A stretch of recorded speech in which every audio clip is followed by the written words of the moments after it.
Hello and welcome back to Football Chronicles. I'm James Cross, and today we are covering a story that goes far beyond the pitch, far beyond tactics or trophies or transfer headlines. This is a story about borders, promises, and what happens when the world's greatest football tournament collides with one of the most contentious political climates in modern history. If you are new here and you care about football and the stories that shape it, subscribe to Football Chronicles right now because this is exactly the kind of documentary we live for.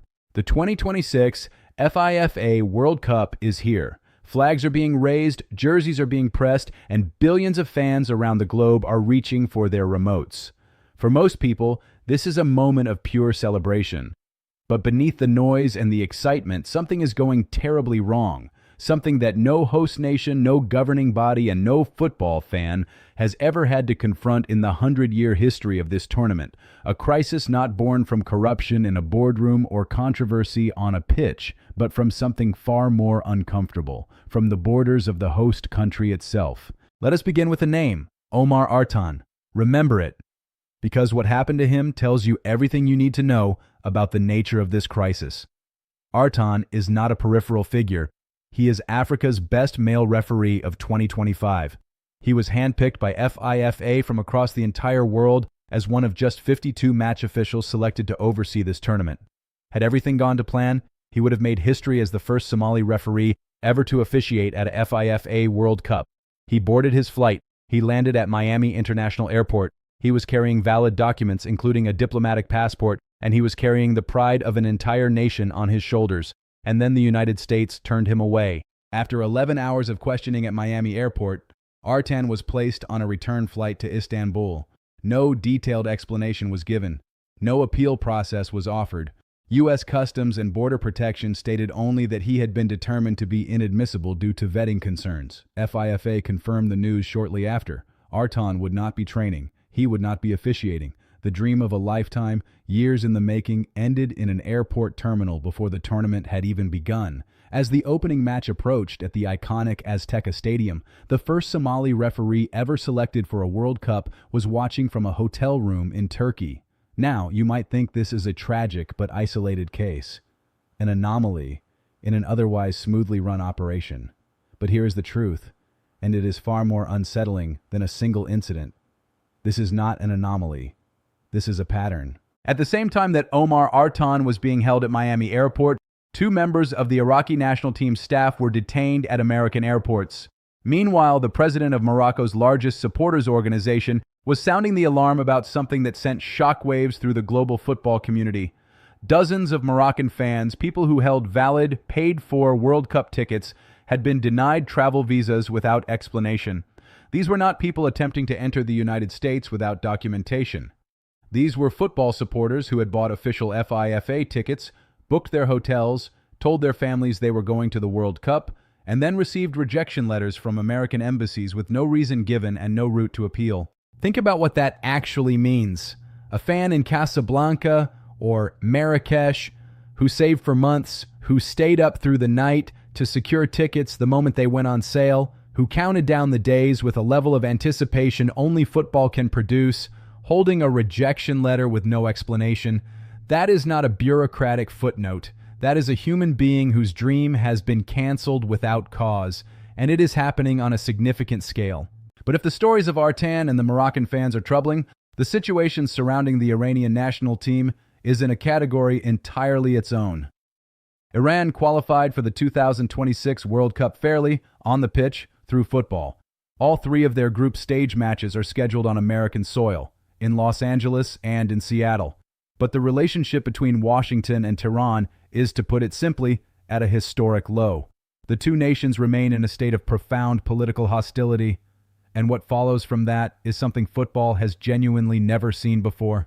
The Iranian national team is not based in the United States. They are based in Tijuana, Mexico, a border city just across from San Diego, chosen not out of preference but out of necessity, because uncertainty over American visas left them with no other option. They arrived after an overnight flight from Turkey, where they had spent 3 weeks training, touching down in the early hours of the morning in a Mexican border city, rather than in the country where they are supposed to be competing.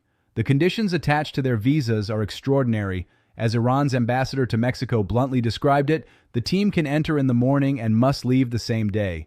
Enter, play, leave. No hotels, no training bases, no overnight stays. A participating nation in the FIFA World Cup, commuting across an international border on match days as though they were a touring side with no fixed address. And it gets worse. Players received their visas just 10 days before their first match, while key managerial and administrative staff remained denied entry entirely. Iran's head coach confirmed that management personnel, media staff, and an executive director still had no permission to attend the tournament. The team originally planned to establish their training base in Tucson, Arizona. That plan was abandoned. A squad preparing to represent their nation on the world's biggest stage is waking up every morning in a foreign country, crossing a border, playing 90 minutes of football, and crossing back again. If you are enjoying this documentary, this is the perfect moment to like the video and subscribe to Football Chronicles. We cover football stories that go beyond the game, and there is a lot more coming. Now here is where this story demands a deeper examination. When the United States bid to host this World Cup, a formal commitment was made to FIFA. That commitment was unambiguous. All eligible athletes, officials, and fans from all participating nations would be permitted to enter the United States without discrimination. That was the foundation on which hosting rights were granted. And on the eve of the opening match, a referee was sitting in Istanbul, fans were holding rejection letters, and an entire national squad was sleeping across a border from the country where they were scheduled to compete. FIFA President Gianni Infantino had spent months cultivating a very public relationship with the White House. He had stood in the Oval Office. He had expressed confidence on multiple occasions that visa issues for participating teams and delegations would not materialize. He described the FIFA priority appointment system for ticket holders as a major achievement. But confidence and reality are two very different things. At least 39 countries remain subject to wide-ranging American travel restrictions. Among the competing nations directly affected are Iran, Haiti, the Ivory Coast, and Senegal. And Secretary of State Marco Rubio made something absolutely clear at the FIFA pass announcement. A ticket is not a visa. It does not guarantee entry. It guarantees an expedited appointment.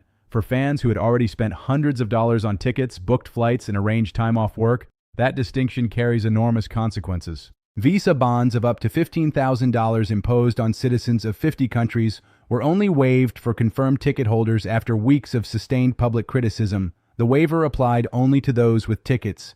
The millions of fans who simply wanted to experience the tournament atmosphere, to visit fan zones, to watch matches in public spaces, remained subject to the same restrictions as before. Respected figures inside football have not stayed silent. Prominent journalists have noted that the American administration helped FIFA with almost nothing, despite the highly publicized White House meetings. The freedom of movement that has been standard practice at every recent World Cup has been described by those close to the sport as something that can only be called scandalous. These are not fringe voices. These are people who love this sport and who cannot look away from what is unfolding at its borders. And FIFA finds itself in a position it did not anticipate. Publicly committed to its relationship with the host nation's government, privately dealing with consequences it neither controls nor can reverse. Its own statement on Omar Artan was measured almost to the point of helplessness, noting that it is not involved in host country immigration processes and that Artan's status would not be changing. The hands, it seems, are tied. At its core, football has always been about belonging. The World Cup is the supreme expression of that idea. It is the one event where a family from Morocco sits beside a family from Japan, where supporters from Senegal, Colombia, Iran, and Somalia find themselves in the same stadium, united by a game that quietly dissolves every other border that separates human beings. The beautiful game begins in North America, not with every seat filled as promised, but with some of those seats empty because the people meant to fill them were turned back at the door. What happens over the next 5 weeks will determine far more than who lifts the trophy in New Jersey on the 19th of July. It will shape how the football world remembers this moment, whether this tournament is recalled as the greatest World Cup ever staged or as the one that raised questions this sport cannot easily answer.